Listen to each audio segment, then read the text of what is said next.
The news is also live on Kesmi 107.1 FM and across the world at 3news.com. Coming up in the next 30 minutes.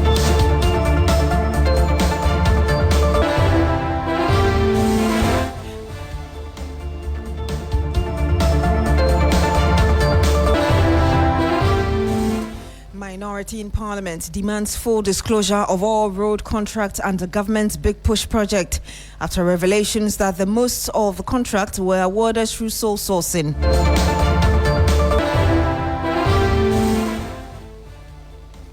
Also on the program this afternoon, President John Mahama set to deliver historic speech at the UN high-level engagement on reparatory justice and the remembrance of victims of the transatlantic slave trade.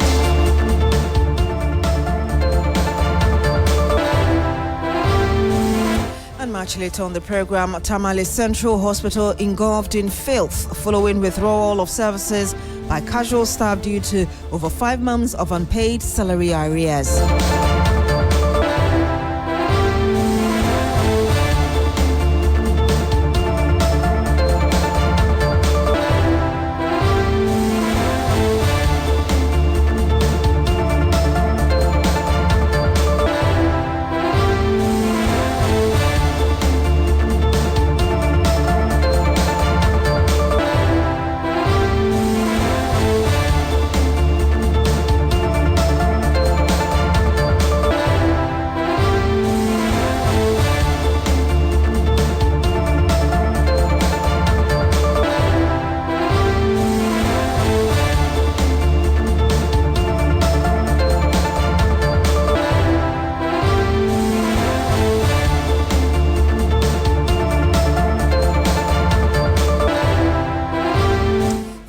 For joining us this afternoon. The minority in Parliament is demanding as a matter of urgency that the government provides full details of all contracts awarded under the Big Push project.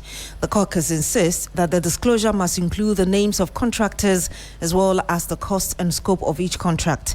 This follows revelations by the Fourth Estate that none of the 107 road contracts awarded over the past 7 months by the Ministry of Roads and Highways under the Big Push agenda were done through competitive tendering, contrary to a pledge by the NDC government to minimize sole source contract. Ranking member on the Roads and Transport Committee, Kennedy Osenyako, addressed the media on this issue, and we're bringing you that sound very shortly. But let's speak to Grace Hamwa Jiman, who is my colleague who monitored this press conference by the minority. Grace, if you can tell us why the minority is making this call at this time, why it's become necessary. Hi, Beatrice. Yes, the minority is making the call because they make the case about 3 key things. They say that the amount, as mentioned by President Mahama, that it is going to cost the country about $50 billion to undertake this project. It's too much on the high because elsewhere they've seen such projects being undertaken and it didn't cost this much. And so if the president says we'll need over 50 million to undertake these projects, and then we need a breakdown of every detail, the name of the contractor, the cost of each contract, as well as the scope of each contract. They make the case that the way in which the first few contracts have been given out, which is through sole sourcing, it's also not competitive. It doesn't open the space for every other Ghanaian contractor to participate and win the contract for themselves fairly. And so if government says it is going to cost us this much and have already even given out some of these projects through sole sourcing, and then there must be that breakdown for everybody to know who is getting what, who is using what money, and which project each money is going into. They make the case that President Mahama, while he was in opposition, was very keen on accountability and transparency. And so he cannot preach A when he was in opposition and cannot preach B when his government is in power. Just as he preached in opposition about transparency and accountability, he must do same now that he's also in government. And Grace, I know that, or I do also understand that the briefing touched on other issues in the roads and transport sector. If you can tell us with which other issues came up. Yes, which is that the minorities presser was talked about a number of issues in the road and transport sector. They spoke about the Buankra Inland Port. They spoke about the Mpakadan Railway line. They also spoke about government's failure to operationalize the National Road Act. In fact, they mentioned that government is also supposed to continue a process that was begun by the MPP government to begin the collection of road tolls. But as of now, they haven't seen government do anything 15 months into government.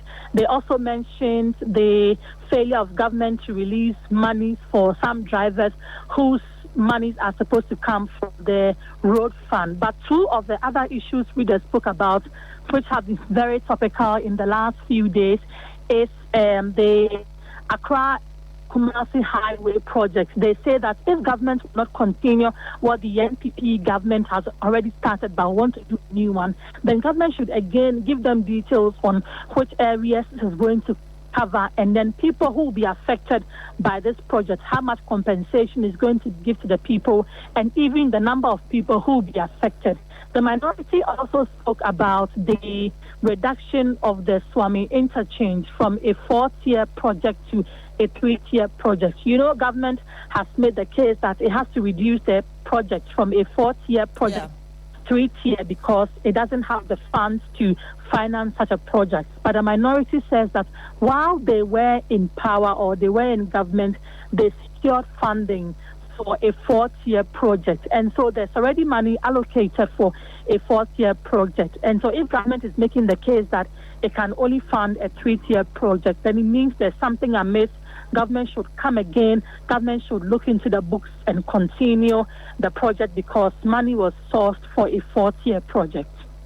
Thank you very much, Grace Hamuajima, bringing us comprehensive details of that press conference by the minority. Well, the National Communications Officer of the NDC and the Chief Executive of Gold Board, Sami Jemfi, has issued a response to the issues raised by the minority. Let me just read excerpts of that response to you. It says, resulting to the national competitive tendering process would have taken months before the project could commence, delaying the completion of most of the projects beyond 2028.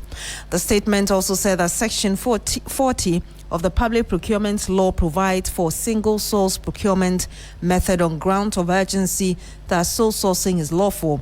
The unjustified use and abuse of sole sourcing is what President Mahama and the NDC have condemned. All projects that were awarded through sole sourcing received prior PPA approval, as same was justified on grounds of urgency. Value for money audits were conducted. Says the contracts were not awarded to a select few, but rather carefully selected multiple competent and experienced contractors with demonstrable capacity to complete the works on time. And then it says none of the contracts have been established to be inflated. The urgency of the project cannot be denied. And like all road project payments are based on actual work done, certified by independent consultants. So that's the statement issued by Sami Jemfi, the National Communications Officer of the NDC, to the issues raised by the minority in Parliament as regards sole sourcing for some 107 projects and the Big Push project. Now, persons with disabilities are currently staging a demonstration at the Ministry of Gender, Children and Social Protection over ongoing concerns about unemployment and delays in job placement. The group says despite several government interventions aimed at improving inclusion, many within the community are yet to benefit, leaving them without stable sources of income. The demonstration is to demand safe, faster implementation and greater transparency in the recruitment process. The spokesperson for the group, Gilbert Boatin, says this demonstration follows several attempts to engage the government on their contract, which, according to him, did not yield the expected response. After the press conference, we did not hear from government, so we took it that government has probably turned a deaf ear to our demands. Hence, our decision to demonstrate today.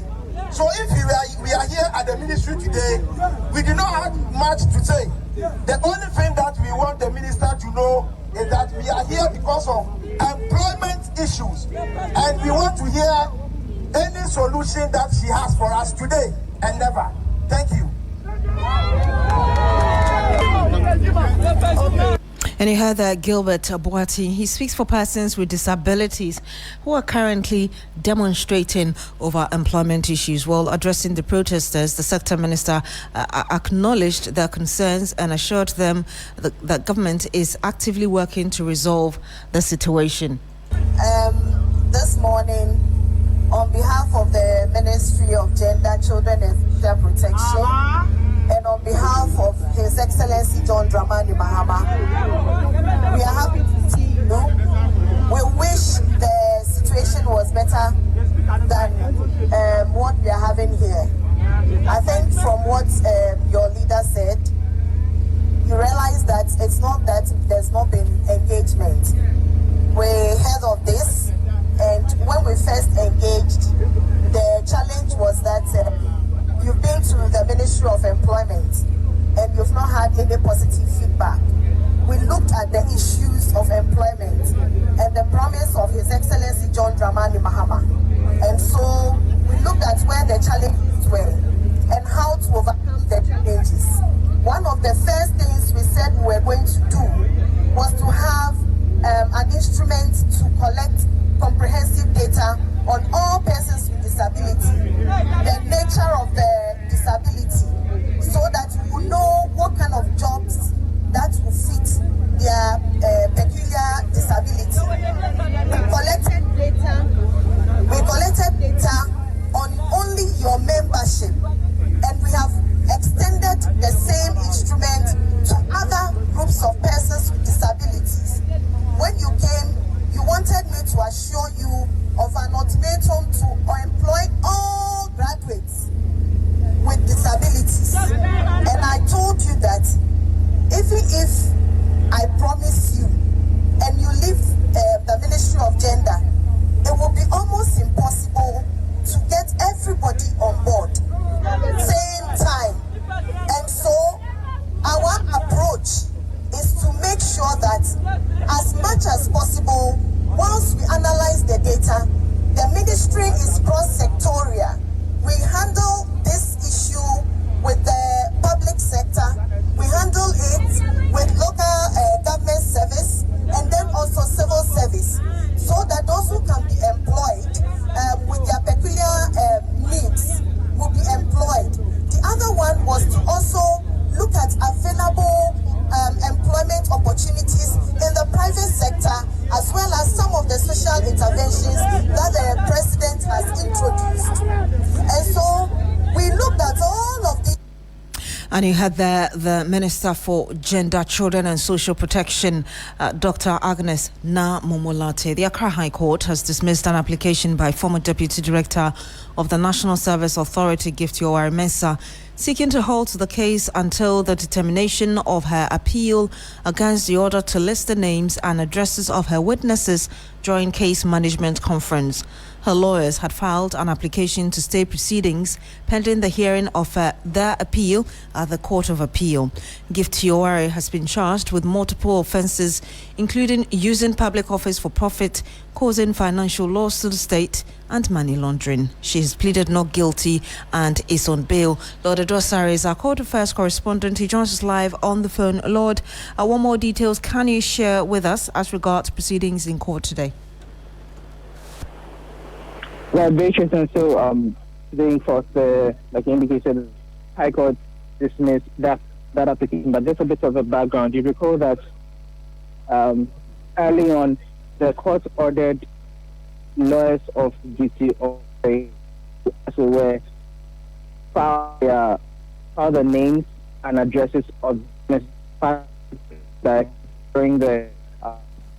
I'm sorry, Lord. We're losing you on the line. If you'd kindly reposition yourself so we're able to hear you better. Is this better? Hello? Yes, please go ahead. Okay, right. So you recall that the court early on ordered Gift Yoweri to file the names and addresses of the witnesses that she will rely on during the case management conference stage. Now, her lawyers filed an appeal at the Court of Appeal indicating that that was unconstitutional because ordering her to do so is already putting her to trial when the prosecution has not closed its case. Now, their argument was that per the Constitution, the accused person is innocent until proven guilty, but the practice direction which lends her or compels her to file the names and addresses of her witnesses is contradictory. And so they wanted an interpretation at the Supreme Court. Now, the High Court dismissed that, and so he had also filed an application proceeding, saying that he related to the court of appeal. This application is also dismissed. Now, again, the court other state. I'm sorry, we'll have to cut that call. Lord Adwasare's line is still not getting better, but thank you very much, Lord Adwasare. We'll bring you updates from the court in our subsequent bulletins. Thank you very much, Lord Adwasare, trying to bring us an update from court as regards the National Service scandal and what the court is doing. A private legal practitioner, Austin Bracco Power, says he is preparing to seek an injunction to stop the government from proceeding with any actions or official references linked to the renaming of the Kotoka International Airport. The move follows the government's recent decision to revert the facility to its original name, that's the Accra International Airport, a change officials say reflects Ghana's democratic identity and restores its internationally recognized designation. The renaming, however, has sparked widespread national debate, with critics arguing that it risks erasing historical legacy, while supporters insist it corrects what they see as honoring a figure associated with a military coup.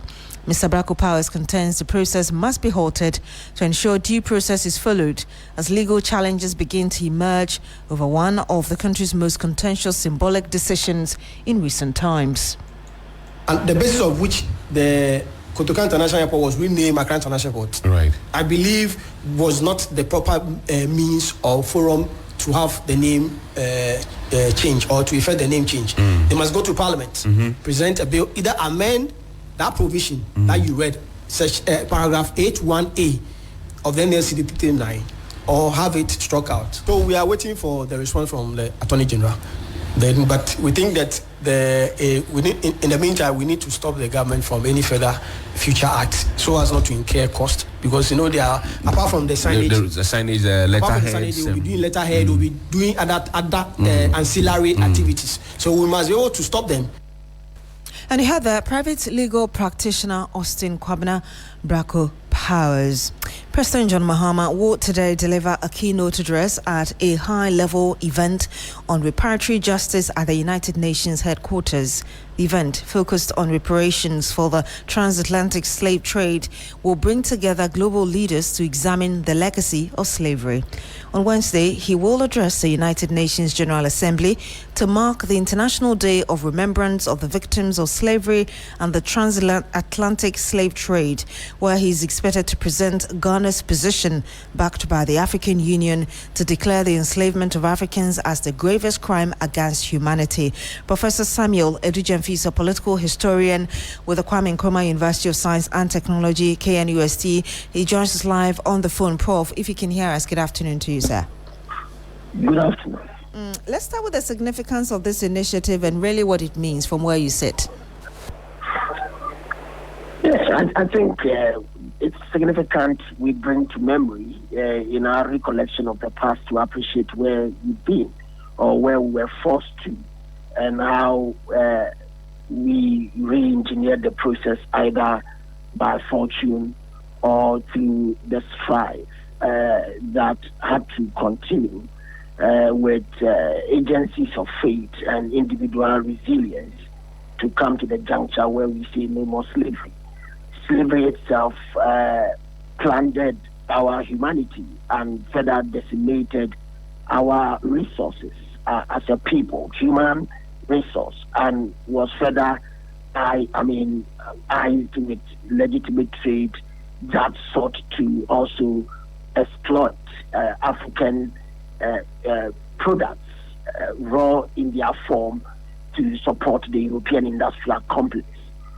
It has been the case that Africa had been preyed upon by the West, and the worst amongst them has been slave trade, which took away the best, the brightest, the strongest, the agile, and further disrupted the local economy. For centuries, Africa lived as a shadow of its former self and glory. Early kingdoms and empires that saw great men and women traversing the coast of the continents of the world. Africa's, if you like, scientific prowess, practical knowledge, as would be found in earlier civilizations among the Bantu, the Azun, the Asante, the Igbos, and all the other forms of groups that would emerge, right? Referencing ancient Egypt, populated by black pharaohs and all that, and the civilization of the bilateral Sudan, greater enterprise, great economy. Africans crisscrossing their own domains and territories, expanding their own bases, building upon their own technological notions, trade networks, and also engineering skills and scholarship were all truncated as a result of European ambition on the continent.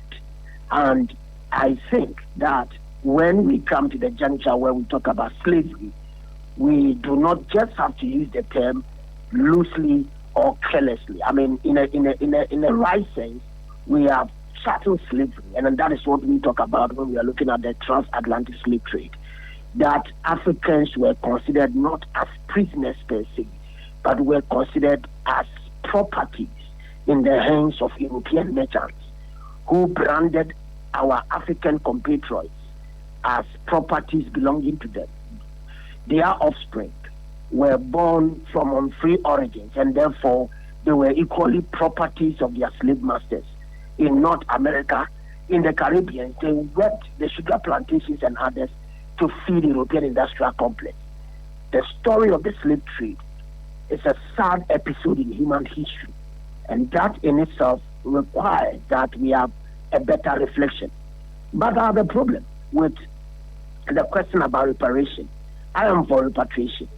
Repatriation in the sense of how we are able to look at the subject matter of African Renaissance, how we reflect on African consciousness, that Africans on the continent and in the diaspora will have a certain synergy to build on technology, to build on trade, to build on social and political relations, to see how they can better the lot of Africans at home and in the diaspora.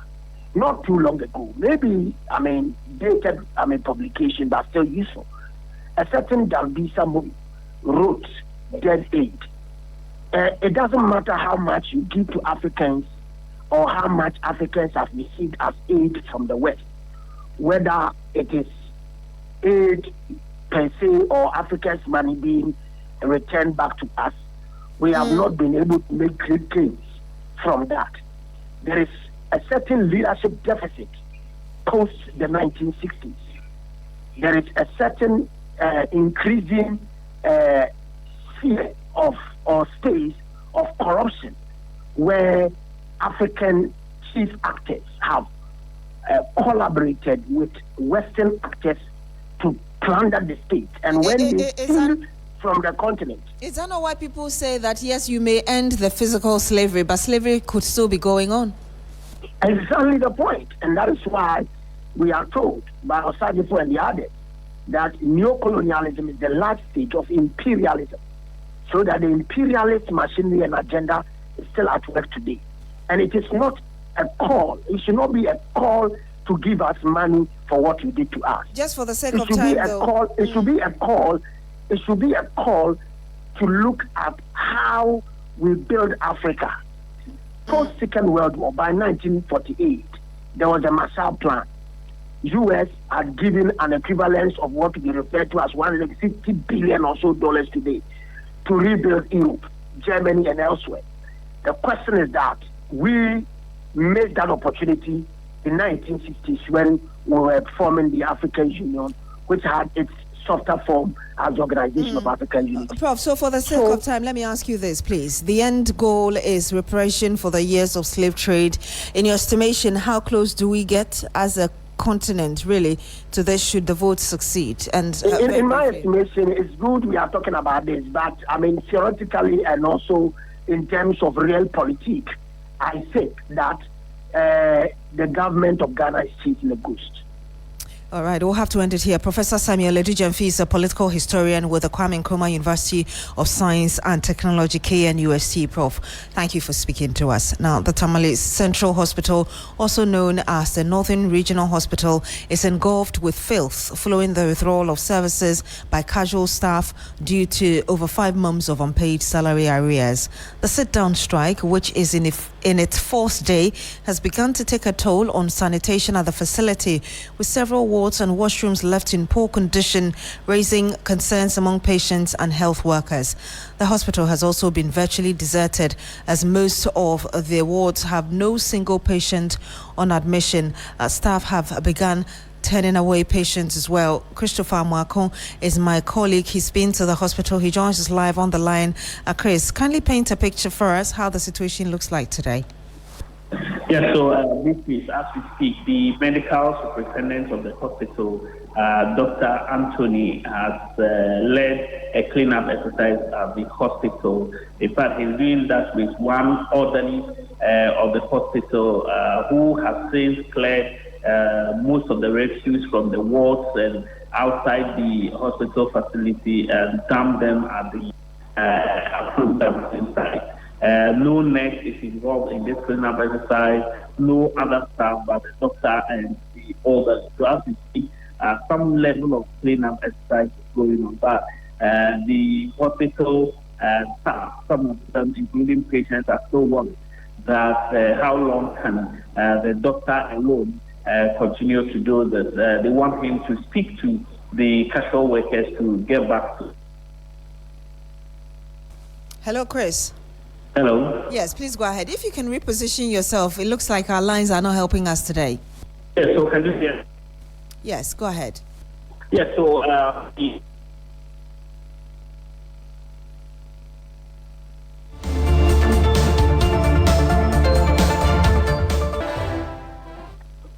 Christopher, please go ahead.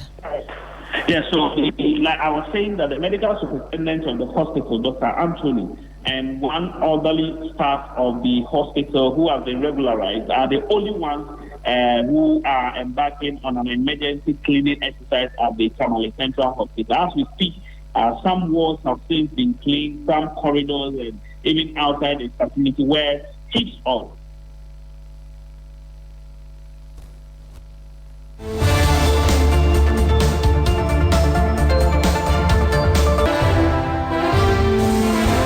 Sorry, we'll have to end that conversation with Christopher Mwakon, correct the lines and bring you an update later.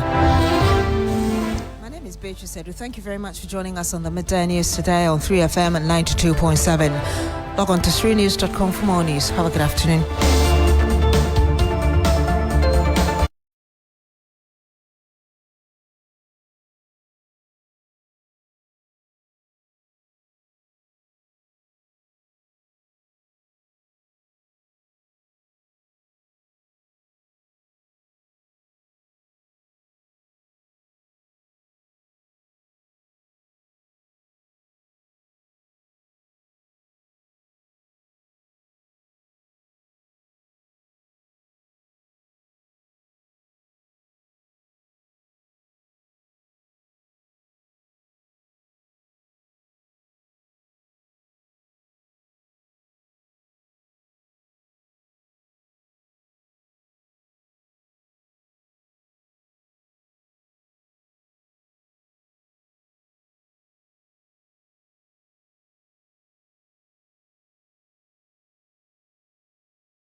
This afternoon, Bank of Ghana Governor warns Africa must integrate or risk fragmented growth, urgent coordinated fintech development, cross-border systems, and stronger policy alignment. But the next frontier is not just more innovation in service. It is the integration of systems, markets, rules, and opportunities across the continent. We'll hear from the governor shortly. Meanwhile, Minister of Communications urges massive stakeholder participation in final 2026 SIM registration.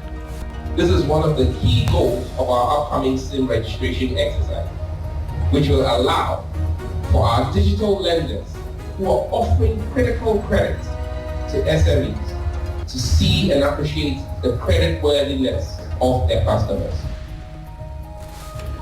We have details of that plus Fish Solutions streams Ghana's 2026 growth forecast to 5.5% from 5.9% amid Middle East tensions.